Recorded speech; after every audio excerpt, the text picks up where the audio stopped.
A lot of people claim I'm only doing this for revenge because of our history. I won't deny it, Diddy and I have had issues for a long time. We've been at odds since 2006. He blocked Maze from signing with me, so I dissed him on a track. He launched the Voca line, and I launched mine. It's been a back and forth for years. You want to know why he's so desperate to shut this film down? It's because he knows what we've uncovered. We found footage, phone calls, and conversations that he recorded himself. We have the contracts, the NDAs, and the actual receipts. But Diddy isn't the only problem here. He's just a symbol. This entire industry is full of people just like him, people who smile in the spotlight, while pulling strings and hurting others behind the scenes. I don't make things up.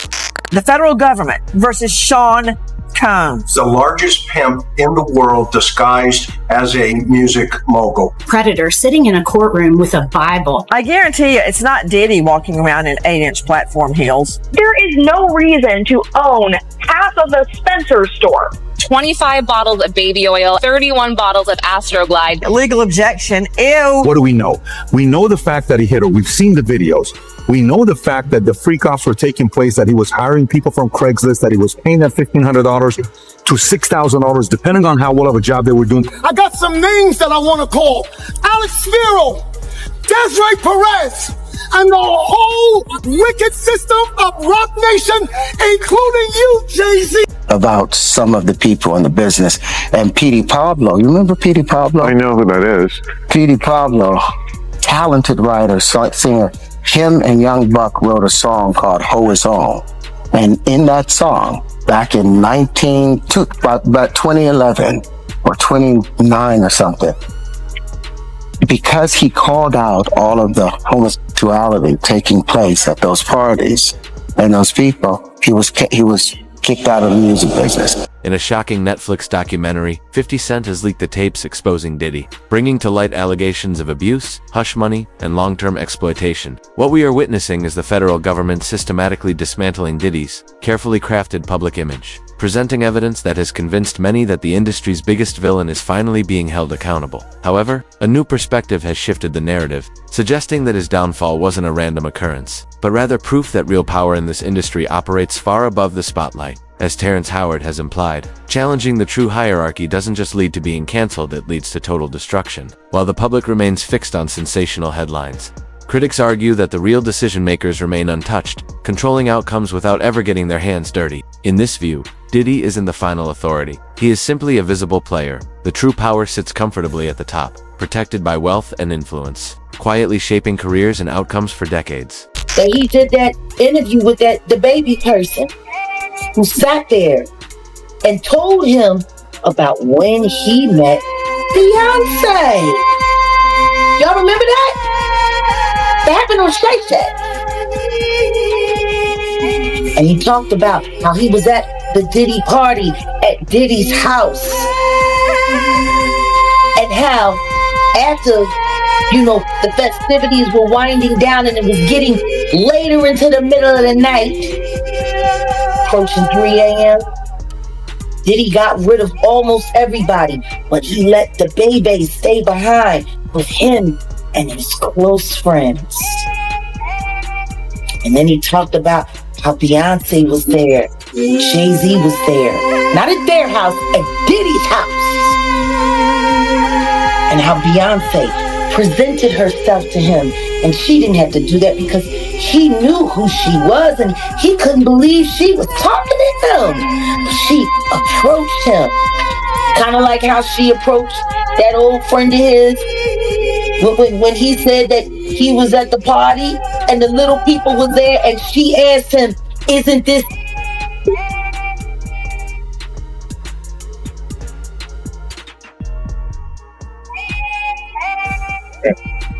My. How illuminating.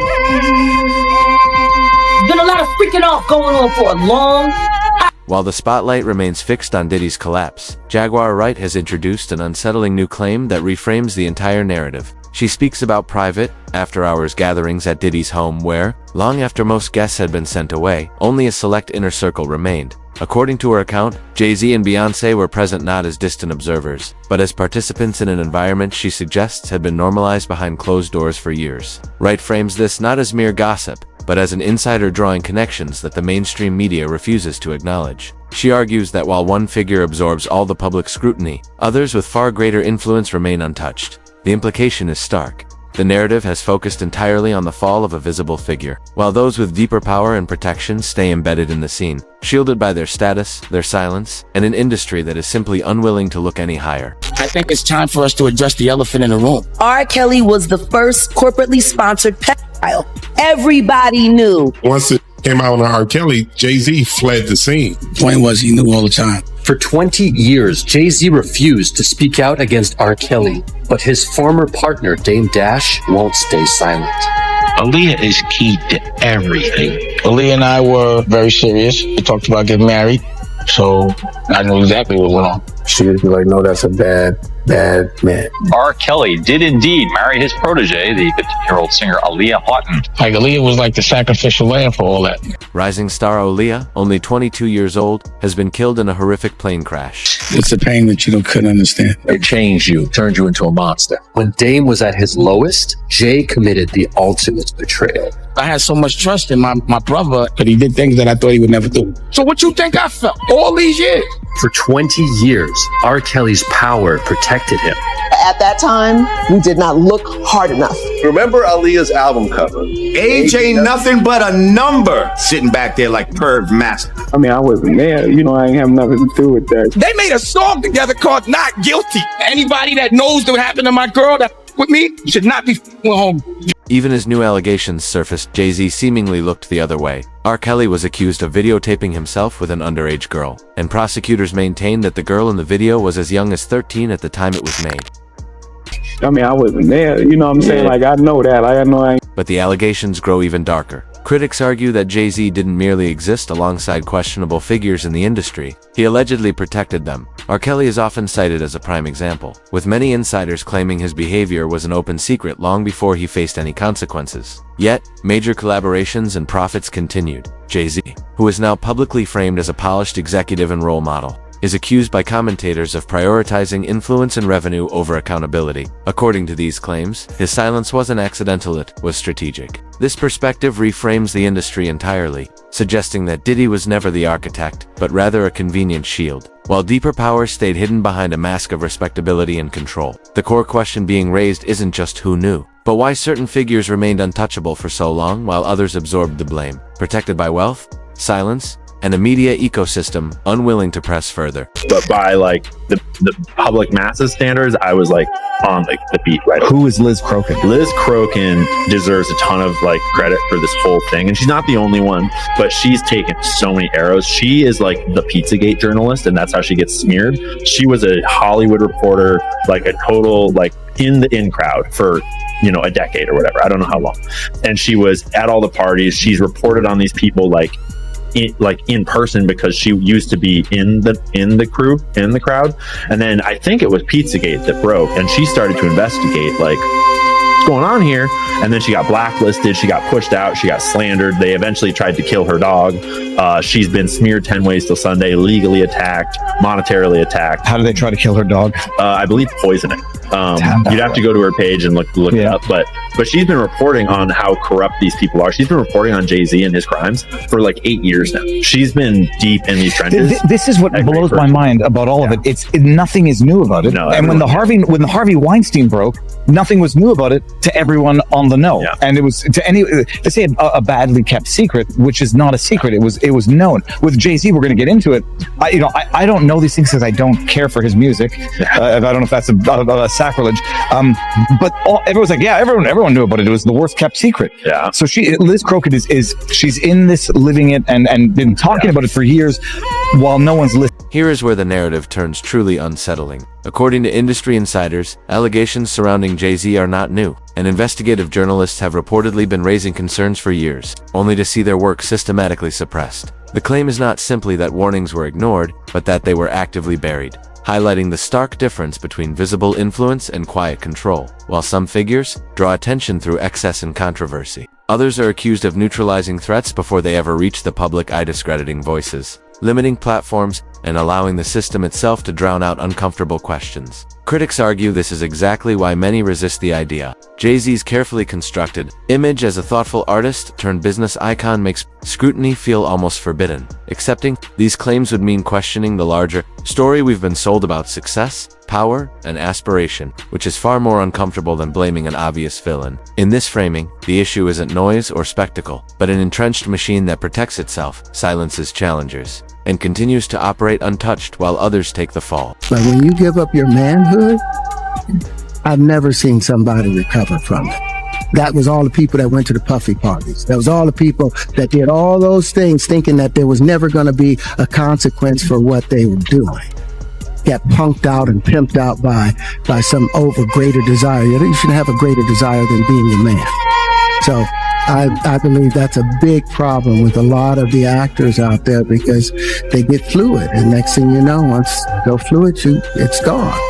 You don't have any foundation to pull yourself back from. So maintain your man. Listen closely to how he explains it. There's pain in his voice, but also a sense of precision. Terrence is drawing connections that most people are too uncomfortable to even admit might exist, describing how ambition and pressure within the industry can strip people of their identity, piece by piece. He speaks about individuals being pushed past their limits, trading their dignity and self-respect for fame, money, and proximity to power until they no longer recognize who they are. What makes his words so unsettling is that he isn't pointing to a single event or just one person. He's describing a system specifically designed to wear people down so completely that rebuilding themselves becomes nearly impossible. What happened to Philip? Who knows what he had to do in order to get to where he was at? There's a lot of things that people do that end up sitting and they can't get over it. And they got to keep getting high, hoping to get it out of their head. But when you lose your man card, that's the only thing I can think of. You lose your damn man card. What's happening by that? You give up your ability, your right to being a man. Man don't take it, man gives it. So when you give up that man card, you don't get that. Are you saying what I think you're saying? No, I'm saying what I'm saying. You don't get that back. You come into this world as a man one time. You give up that right for anything, for fear of being hurt, fear of somebody doing something, for wanting to gain something. When you give up that man card right, Here, Terrence sharpens his point and strips it down to its core. He isn't listing tragedies for shock value. He's outlining a pattern of psychological breakdown caused by an industry that pushes people to become something they can't live with. He describes how substance use becomes less about excess and more about escaping the weight of irreversible choices made in exchange for success, access, and survival. What makes his insight so powerful is the idea that this system doesn't rely on force alone. It works by pushing people to willingly surrender their identity, then trapping them with the knowledge that they chose to do it. In that framework, control isn't physical, it's psychological, and once someone's sense of self is broken, they can be used to pressure others. Terrence's conclusion is clear. This wasn't random chaos, but a calculated system designed to protect those at the top by turning damage into a self-sustaining cycle. Did you ever have the opportunity where you got invited and you said no to it? Hell yeah. What was the consequence when you said no? Puffy invited me for weeks, asking me to come and teach him how to, wanted me to be his acting coach for a while. Go there and he's sitting around just looking. I'm like, okay, what's the material you want to work on? He's just looking at me. Then next thing you know, okay, hey, will you help me? I want to hear your music. So I come over there and I play the music. And he's sitting there, just looking at me, like waiting. Okay. So then my assistant was like, he wants to hang out with you next week. And I was like, for what? He's like, I think he's trying to. That's what my assistant said. And I was like, oh, okay. Now I get it. So now no more communication. Now you notice to be hands off with somebody. A number of producers come in and make the approach, and you threaten to punch them in the mouth, or threaten to knock their head off for talking to you or looking at you like you're a woman. When you approach a real man about his masculinity, you're going to get a real reaction. It's a difference when a guy walks in a room and when a man walks into a room. And a man don't take saying things that a guy would accept. So always be the man in here. And that's always been my whole thing. And I've lost businesses because I don't bend over in that way. I don't compromise. I don't play gay role. I don't kiss a man. I don't do that because the man caught me. This is where Terrence Howard exposes how control operates in plain sight without being recognized. What appears to be normal networking, acting opportunities, mentorship, or music collaborations. He describes as a calculated process designed to identify weakness rather than talent. In his account, the waiting isn't about discipline or patience. It's a strategy timing the exact moment when ambition and vulnerability collide. When genuine career opportunities are used as leverage for hidden agendas, it reveals a system, refined over decades, one that disguises manipulation as mentorship and turns aspiration itself into a trap. I feel funny. Is this real life? Yes, this is real life. I feel crazy. The world is spinning around. This is the aftermath of what happens when someone is too young or powerless to protect themselves. It isn't just confusion, it's the voice of a person whose sense of reality has been fractured. When a teenager vanishes under the influence of powerful adults and returns fundamentally changed, critics argue it reflects deep psychological damage, not a random incident. This is exactly what Terrence says he resisted, and what many others could not escape. The pattern described here is clear. Diddy is portrayed as the visible operator confronting people directly, but that approach didn't emerge in isolation. It suggests a learned system, refined over time, where legitimate industry opportunities were used as cover for manipulation. According to this view, real control wasn't built on fear alone, but on creating a chain of damaged individuals who were pressured into sustaining that very same cycle for others. The Jay-Z victims are gonna be worse. They're worse because of the psychological torture that comes along with what he does. Like I said, do you think Jay-Z is scared right now? Oh, he's terrified. He's terrified. He's losing confidence everywhere. But the only confidence he's worried about keeping secure are those white boys that he worked for. That's his only loyalty. Not even to his wife is he loyal. What do you think? And just again, hypothetically, if his kids, as young as they are, ask, "Daddy, who's that man on TV getting arrested? Isn't that your friend?" What would his response be? He wouldn't respond. He would just laugh and walk away. That's Sean Carter.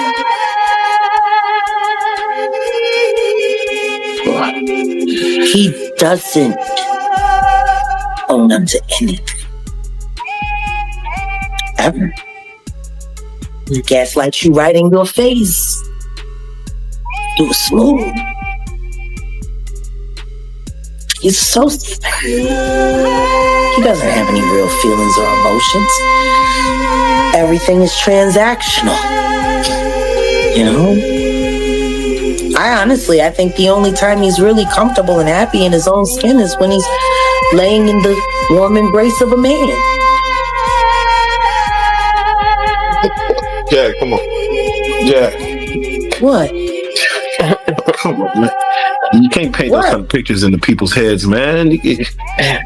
Why it got painted in the mind with the videotape that I saw of him looking very happy in the embrace of a man.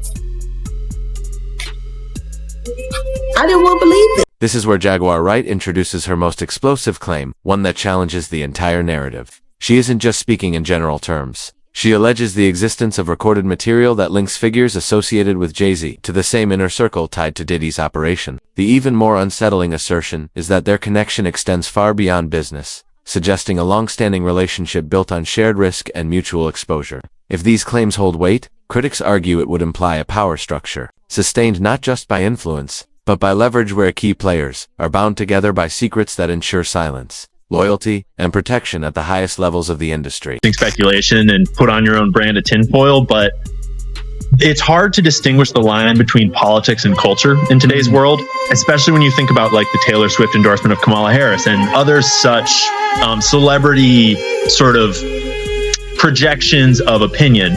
And if you think about Jeffrey Epstein, he was really good at swimming through all sorts of powerful circles in Hollywood, in politics, in science. But one place where Jeffrey Epstein would not have been able to swim and create blackmail was in black culture, was in the hip hop and rap industry, which is a very big part of American subculture. And is a very big part of sort of the way that kids grow up thinking about the world and the way that a huge portion of America thinks and votes, as well as spends money.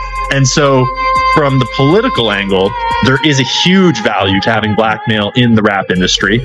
But from a money angle, there's also huge value in controlling the rap industry, because the rap industry is unique in the sense that it is deeply tied to not just a large portion of consumerism, but also to drugs and liquor and partying and the whole way that young people grow up thinking about sort of what is their meaning of life. And that's where you start to get to these kind of wild, darker conspiracy theories that seem to have more and more evidence every year of operations that are specifically designed to corrupt young people's minds, because I can't think of any soil more fertile for a black male culture than a culture where kids are growing up into being adults that idolize partying and drugs. Ian Cornell frames this as the endgame few were prepared to consider. In this telling, the issue goes far beyond entertainment scandals and points to a system where influence over artists becomes leverage that reaches into politics, finance, and public opinion. By controlling cultural icons, critics argue that power can be exercised quietly, shaping narratives, silencing opposition, and steering outcomes without ever appearing to be in charge. The claim is that these compromising situations were never about excess, but about creating long-term leverage. This explains why certain careers collapse overnight, why some stories never surface, and why the same figures remain insulated despite repeated controversy. What's being described isn't just corruption, but a method of influence built on control, silence, and strategic protection at the highest levels of culture. Everyone is starting to notice things that they didn't notice 15, 20 years ago.